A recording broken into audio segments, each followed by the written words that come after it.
Turn me up in the headphones. Damn. I just wanted to say that. It's like a decade later. I'm still doing this shit. Kush man. Damn. YFS.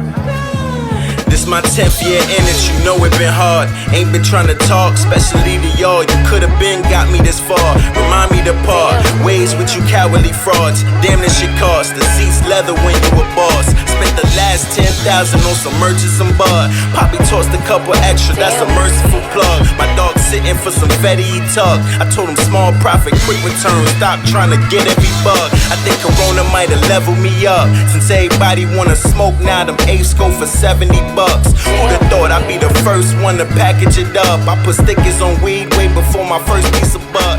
I'm in Jersey with some stars and we not. Man, if for real New York, they say they 10 minutes, it's a half an hour, my nigga. I ain't lying. Showed up, man. Real talk. Shout out to New York. You hear me? But what's up, bro? Hey, Pothead University, it's your favorite stoner Kush Cows. I am here in Baltimore. Snoop, tell me, in the Baltimore streets right now, what's one of the go-to strains that we can find out here? Shit, I don't everything. You know what I'm saying? That's why we trying to get this dispensary down here. I'm trying to get my shit. You know what I mean? Flat out. Trying to get my license. You know what I mean? Yeah, I need that. You know what I mean? Yeah, but gumbo, whatever. I mean, whatever's hot. Whatever your money can afford. You know what I mean? I like that response. Whatever your pockets can afford. Yeah, so I hear you talking about dispensary and going legal. Where would you place a dispensary in the streets of Baltimore? If you could place anywhere of your choice, where would you place your dispensary? And why? Downtown, because it's gonna be mine. So I have, you know what I mean, fans, the people that love me. So, you know, I put it downtown, you know what I mean, so just safe as possible, you know what I mean? And yeah, protect my product, you know, so, you know, yeah, I put it downtown, that's all.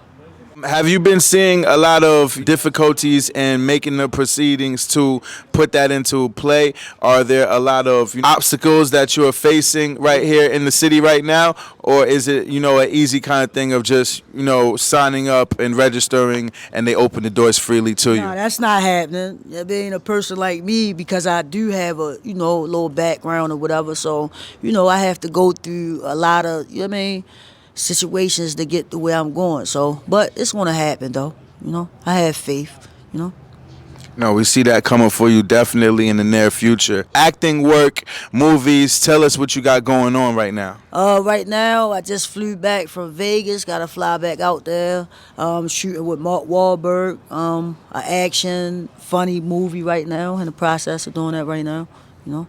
Okay, so we'll be on the lookout for that. We know this is not an overnight scene. That's definitely a long filming process. So who knows when that's going to be out, but we will be on the lookout for it. Yeah, later on this year it's coming. Okay. Yeah, most definitely. Definitely. All right, so tell me, when was your first time smoking cannabis? Shit, you were like 13. I ain't supposed to be smoking. You know what I mean? That was just somebody. It's funny as shit. I talk about it in my book, though. I was sitting in... my homeboy, it supposed to have been my cousin homeboy, but he had a whole bunch of weed. Remember people used to smoke White Owls? Yeah. Yeah. Go to the store, had somebody cop some White Owls for me, pack the White Owl. He didn't have no ventilation in his basement. Yeah, man, we all down there smoking. Stood up, heart beating fast. You know what I mean? I was like, oh, man, hell no. Took my bike. You know what I mean? Man, my bike went in the ambulance. Yeah, I called the ambulance. My heart was beating too fast. I quit weed for like some years. You know what I mean? And then I started back smoking. Yeah. After that day? Yeah, after that day. I wasn't playing. They was laughing. Everybody was laughing at me. My grandmother gave me some buttermilk and all that because we ain't had no milk in the house. She put some sugar in that shit and all that. Like, here.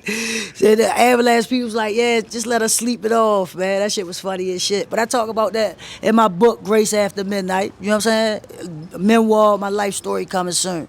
Yeah. Be on the lookout for that as well. Yes, sir. Yes, sir.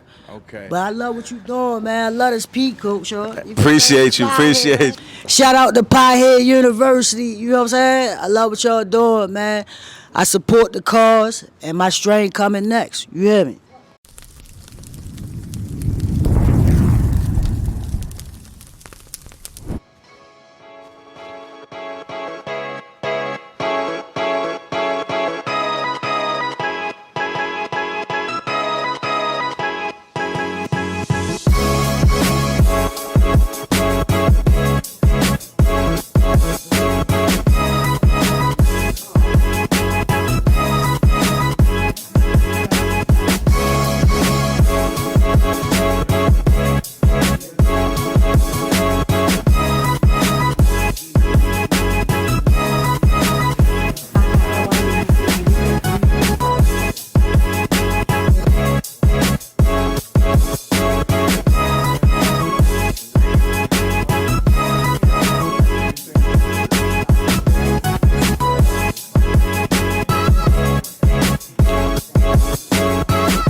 evening to everyone. Honored to be back at Coppin State. This is a ground floor opportunity for a number of people. There are a number of individuals who own elements of this business. And several states have passed legislation, but none have gotten it right yet. I think that Maryland is on the precipice of working hard based on the meeting we had with the legislatures and the governor, of getting it right so that there is real opportunity. I made the mistake of saying from seed to weed. I meant to say from seed to sale. Yes. And so, you know, what that means is that not just generational wealth. When we evaluate this, there will be more than less than 2% of this industry today has members of African Americans and folks of color in it. Historically and always, we get left out. We cannot allow to miss this opportunity. But we will know this is successful when we begin to see a transition beginning to occur. In America, black folk in America are way, when it comes to income and disparity. So in August this year, we're going to be having people come back together and come to Washington. And we have to quadruple our efforts because the dream is nowhere near in the vicinity of realization. But we have to ensure that we can realize the dream. And when we do realize the dream, this is one of the industries that we know we will be successful in. Thank you so much. And I am grateful to be invited into this space. I tell everyone, as I've been participating in seminars recently around the cannabis community, that I am learning, and it is great to be a student of something and be so close where I can bring my own experience and some of the tools around equity and justice, to the table. And I agree with Martin King III that this moment is pregnant with possibility. Pregnant means full of life, right? And this moment, we find ourselves in a space where we can actually create and design something that looks different from other industries and other entities, if you will, that exist within society. Being intentional about what we're doing and collaboration is important. And so to have a space where it is not just business individuals, but also activists and workers being aligned to look at strategy. Pothead University, it's Kush Kells here. I'm standing here with Martin Luther King III. I'm just wondering what brings you here today on this beautiful day in cannabis and equity representation. Tell me your thoughts on the whole movement that's going on here with the Ufcw. So I am really honored to have participated in this panel of about 12 people from different aspects of the industry, from the modern civil rights movement leadership, the NAACP, the Urban League, to owners who are actually business owners in the cannabis business, to community activists, to immigrant representatives, because this is a business that is going to explode in a very short period of time, I believe. And I think that every state, there are many states who have passed legislation. I believe this one goes online in July. And no state has gotten it right yet.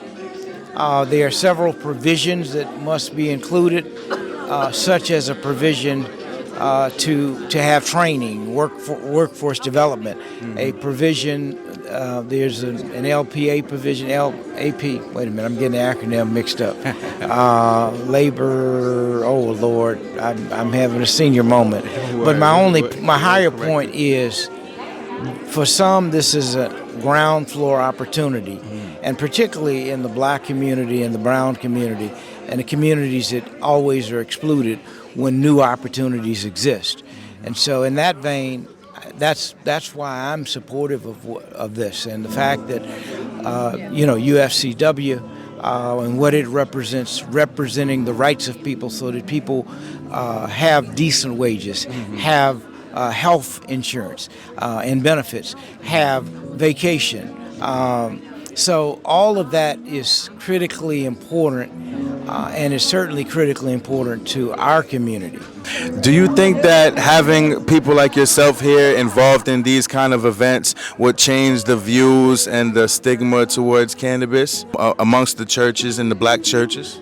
Well, I hope it opens the perspective, the thinking, because, I think that what churches are doing is looking at what historically has been looked at, and looking at, just the fact that it's the marijuana fact, and it's weed, and not looking at the medicinal capacities that help so many, not looking at it from an economic perspective, that an entrepreneur can build a business where he or she can employ hundreds and maybe thousands of people. I do hope that my engagement will help at least the religious community to open its mind a little bit. I think you also have one of the positions, you may know this, but in Georgia, Reverend Pastor Jamal Bryant of New Birth, which is one of the largest churches in Atlanta, they have all this land, hundreds of acres, several hundred. They own probably more than most churches. And he's talking about, really from seed to sale. He's one of the few. And eventually, I think he's going to bring others along, because he's talking about creating. When I first heard it, I was like, that's interesting. And he's obviously being ostracized by some. But others are like, you know what? He may be on to something.